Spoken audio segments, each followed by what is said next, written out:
పిల్లలు మాట వినడం లేదు ఎందుకు? ఈ టాపిక్ ప్రతి ఇంట్లో ఉండే ఒక సమస్య. చాలామంది పేరెంట్స్ నన్ను అడిగే కామన్ క్వశ్చన్ ఇది. అందుకే ఈ టాపిక్ ఎంచుకున్నాను. వీడియో చివరి వరకు చూడండి, మీకు తప్పకుండా యూజ్ అవుతుంది. పిల్లలు మాట వినడం లేదు అని అంటే అది వాళ్ళ ప్రాబ్లం కానే కాదు.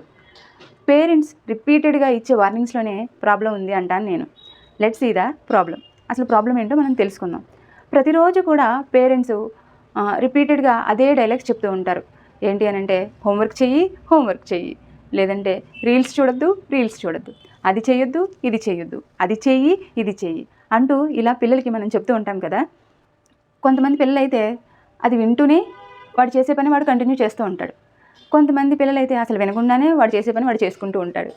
పేరెంట్స్ ఏమో చాలా ఫ్రస్ట్రేట్ అయిపోతూ ఉంటారు. అసలు ఏంటి వీడు ఏం వింటున్నాడు, నేను చెప్పింది అసలు కొంచెం కూడా వినట్లేదు అని డౌట్ పడుతూ ఉంటారు. అసలు వీడికి నా మీద అసలు రెస్పెక్టే లేదు అని అనుకుంటూ ఉంటారు. అసలు దీనికి గల కారణాలు ఏంటో మనం ఇప్పుడు తెలుసుకుందాం. As per research, child brain repeated వార్నింగ్స్ని ఫిల్టర్ చేస్తుంది.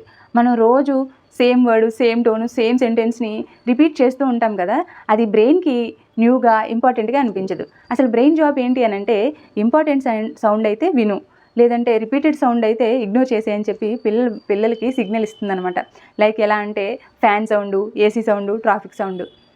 ఇది పెద్దవాళ్ళకి కూడా జరుగుతుంది. చూడండి, మనం స్టార్టింగ్లో కొంచెం ఆడిబుల్గా ఫీల్ అవుతాము, రాను రాను మనకి అలవాటైపోతుంది, మనం పట్టించుకోము. ఇది కూడా అంతే, పిల్లల బ్రెయిన్ కూడా అదే చేస్తుంది. మనం రోజు ఇచ్చే రిపీటెడ్ వార్నింగ్స్ని అది బ్యాక్గ్రౌండ్ నాయిస్ లాగా ఫీల్ అవుతుందన్నమాట. Stay tune to part 2. Do follow for more real parenting tips. Thank you.